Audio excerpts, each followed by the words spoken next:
Shalom semuanya, saya Pendeta Nusliur. Terima kasih untuk undangan memberitakan firman Tuhan. PT Surveyor Indonesia.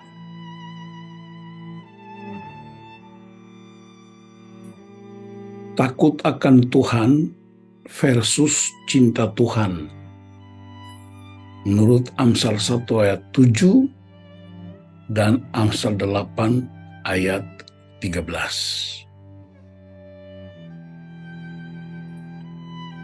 Amsal 1 ayat 7, takut akan Tuhan adalah permulaan pengetahuan. Tetapi orang bodoh menghina hikmat dan didikan. 8 ayat 13, takut akan Tuhan ialah membenci kejahatan. Aku benci kepada kesombongan, kecongkakan, tingkah laku yang jahat, dan mulut penuh tipu muslihat. Bapak Ibu yang dikasihi Tuhan, sekarang sedang marak yang disebut AI, Artificial Intelligence, dan itu tidak bisa dihindari kecuali menghadapinya. Nah, bagaimana cara menghadapinya? Saya mulai dengan orang yang merasa mengasihi Tuhan atau mencintai Tuhan. Saya kira kita nggak bisa meragukan begitu banyak orang percaya yang mencintai Tuhan. Dia bisa bayar harga untuk pergi kemana saja untuk mencintai Tuhan. Bahkan ada orang yang pergi ke luar negeri karena begitu cintanya sama Tuhan. Kasih Tuhan itu punya 4 dimensi bagi Tuhan dan 4 dimensi bagi manusia. Yang pertama, kasih yang punya dimensi Allah. Efesus 3 ayat 18 bilang bahwa kasih itu lebar, kasih itu panjang, kasih itu tinggi, kasih itu dalam. Dia lebar artinya dia terbuka untuk siapa saja. Tidak peduli status sosial macam apapun, asal-usul macam apapun. Kasih itu panjang sabar terhadap semua orang. Selalu ada ruang yang diberikan. Kalau kita naik lift, selalu ada batas kapasitas. Tapi kasih itu nggak ada batas kapasitasnya. Kasih itu tinggi, tidak bisa dijangkau oleh dosa manusia. Tidak dapat dijangkau oleh siapapun. Tetapi kasih itu dalam, sedalam-dalamnya kejatuhan manusia. Kasih itu sanggup untuk menjangkaunya. Bahkan ada seorang bapak gereja namanya Santo Agustinus. Ketika ditanya apakah kasih itu dan bagaimana bentuk dan rupa kasih itu, Santo Agustinus menjawab, kasih itu punya tangan yang diulurkan untuk menolong mereka yang membutuhkan pertolongan. Kasih itu punya kaki yang melangkah menghampiri mereka yang terpuruk. Kasih itu punya mata untuk melihat orang-orang yang terabaikan. Kasih itu punya telinga untuk mendengar rintihan-rintihan mereka yang minta tolong. Dan kasih itu punya hati untuk ikut merasakan dan berempati dengan mereka yang terabaikan, terisolir. Itulah dimensinya Allah. Kalau begitu, bagaimana dimensi manusia? Dalam Markus pasal 12 ayat 30. Kasihilah Tuhan Allahmu dengan segenap hatimu, segenap jiwamu, segenap akal budimu, segenap kekuatan. Jadi firman Tuhan itu begitu fair ya. Dia tidak hanya mengungkapkan siapa Allah, tapi juga dia bicara tentang bagian dari manusia. Dan karena itu, kita tidak bisa menghalang-halangi orang untuk mengasihi Allah. Karena mengasihi Allah itu dapat terukur.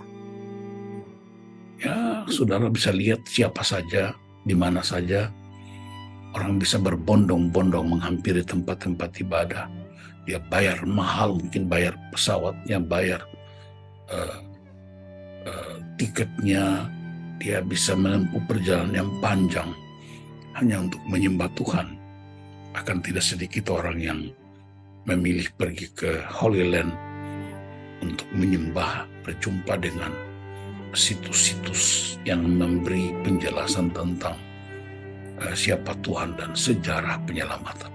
Itu mencintai Tuhan.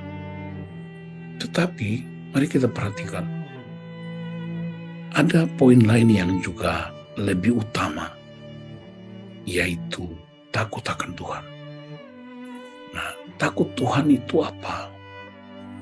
Takut Tuhan itu sering disebut sebagai spiritual quotient, kecerdasan spiritual. Paling tidak ada 4 poin utama dari kecerdasan spiritual. Yang pertama, punya kepekaan atas kehadiran Tuhan, spiritual awareness. Orang yang takut Tuhan adalah orang yang sadar Tuhan ada dalam hidupnya 24 jam satu hari. Tuhan ada di dalam mobil dia, di kamar tidur dia, di dalam kamar hotelnya, di tempat dia bekerja dan melayani. Itu yang disebut takut Tuhan. Sadar sesadar-sadarnya ada Tuhan.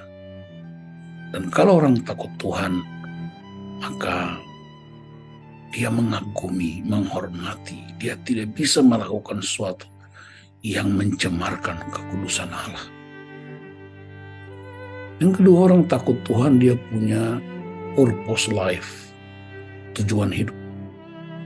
Tujuan hidup kita bukan kaya. Tujuan hidup kekristenan bukan sukses. Tujuan hidup kita sesungguhnya adalah Yesus Kristus. Paulus bilang kepada orang di Filipi, bagiku hidup adalah Kristus, mati adalah sebuah keuntungan. Kalau hanya tujuannya sukses, maka orang bisa menghalalkan berbagai cara untuk sukses. Kalau tujuannya berhasil, semua cara akan ditempuh. Tapi kalau tujuan hidup kita Kristus, maka prinsip-prinsip ilahi, prinsip-prinsip Kristus, karakter Kristus akan memandu kita untuk mengambil keputusan di berbagai kesempatan.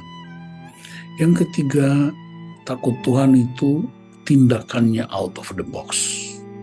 Dia berbeda dengan dunia. Dia tidak kompromi dengan dunia. Dia melakukan hal-hal yang dunia mungkin suka, tapi Tuhan benci. Orang yang takut Tuhan, dia bisa membedakan mana tangan kiri dan tangan kanan. Dia bisa membedakan lampu merah, lampu hijau, dan lampu kuning. Dia bisa membedakan mana uangnya dan uang negara, atau uangnya dan uang gereja. Dia bisa membedakan mana istrinya, mana suaminya, dan orang lain. Itu orang yang takut akan Tuhan. Dan yang keempat, takut Tuhan itu dia mesti dituntun oleh akhir hidupnya. Apa final destiny-nya? Dia mau jadi apa ketika Tuhan panggil dia? Apa yang ditulis di batu nisannya? Dia diingat sebagai apa? Saya sendiri sejak mengenal lebih dalam tentang kebenaran, saya memutuskan bahwa final destiny saya ialah jadi bapa buat siapa saja. Dan ketika Tuhan panggil saya, anak-anak saya akan menulis di batu nisan saya, He is my father. Ketika orang-orang yang saya layani di berbagai tempat, di dalam dan luar negeri, ketika mereka mendengar saya sudah tidak ada di dunia ini lagi, mereka akan bilang, He is my father. Dan final destiny itu akan menuntun kita untuk bertindak, untuk melayani, untuk bekerja. berdasarkan final destiny kita. Nah, saudara-saudara yang dikasihi Tuhan, takut Tuhan itu menurut Amsal 8 ayat 13, suka apa yang Tuhan suka, benci apa yang Tuhan benci. Dan Amsal 8 ayat 13 memberi rumusan kebenaran yang pasti. Orang takut Tuhan, dia benci kejahatan. Orang takut Tuhan, dia benci kesombongan dan kecongkakan. Orang takut Tuhan, dia benci tingkah laku yang jahat, yang egois, yang mementingkan diri sendiri. Dan orang takut Tuhan membenci mulut yang penuh tipu muslihat. Lihat hari ini di Indonesia, bahkan di beberapa negara, lagi viral. Orang tidak hidup lagi sesuai dengan etika hidup bersama. Orang tidak lagi saling menghormati. Kita tidak bisa membedakan mana pemimpin dan bukan pemimpin. Orang-orang yang mengaku dirinya cerdas, intelek, akademisi, dan perkataan-perkataan mereka tidak menunjukkan kualitas hidup. Dan saya mau beritahu, kenapa Yesus dipercaya sebagai Tuhan dan Juru Selamat. Salah satu yang penting ialah perkataannya. Perkataannya sesuai dengan karakternya. Tindakannya menunjukkan siapa dia. Perkataan yang keluar dari mulut kita sebenarnya adalah luapan dari hati menurut Yesus. Hati adalah pusat perbendaharaan. Apa yang keluar dari mulutmu, itulah hatimu. Ada pepatah kuno atau istilah yang sering digunakan. Laut bisa diukur dalamnya, tetapi siapa yang bisa ukur hati? Yesus bilang bisa. Hati diukur dari perkataan. Jadi perkataan kita menunjukkan siapa kita, siapa Anda. Karena hidup kita bukan hidup untuk diri sendiri. Hidup kita itu bersama orang lain, siapapun dia. Nah, pertanyaannya ialah, mengapa banyak orang Kristen jatuh? Saya bercerita singkat tentang seorang hamba Tuhan yang begitu big shot dalam pelayanan. Umurnya hampir 70 tahun di salah satu kota besar di dunia ini. Dan ternyata dia dipenjara 8 tahun karena dia jatuh dalam dosa. Tidak hanya dosa pribadi, tapi dosa korporat. Lalu seorang hamba Tuhan muda datang bertanya kepada dia, "Pastor, apakah Anda mengasihi Tuhan? Kalau Anda mengasihi Tuhan, tidak mungkin ada di tempat ini." Lalu pastor senior itu menjawab, "I do love God, but I don't fear of God." Aku mengasihi Tuhan, tapi aku tidak takut akan Tuhan. Jadi banyak orang cinta Tuhan, tapi dia nggak takut Tuhan.